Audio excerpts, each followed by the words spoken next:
आपण एक नवीन कोड आणलेला आहे, तर चल बरं अविनाश कर बरं. बघू आता अविनाश बरोबर करतो कसं नाही. चल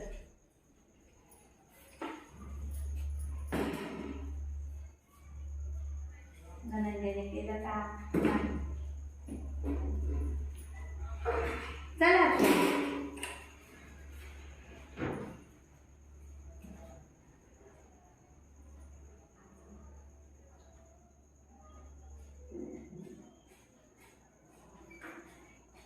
मग कसं एक आणि एक दोन दोन म्हणजे तर चार आहे ना, त्यामुळे ते एक घेतला 3 बरोबर. मग मी ते 2 आणि 4 6 बरोबर. 6 तर इथे 7 3 आणि 6 9 पण एक जास्त आहे त्यामुळे बरोबर छान.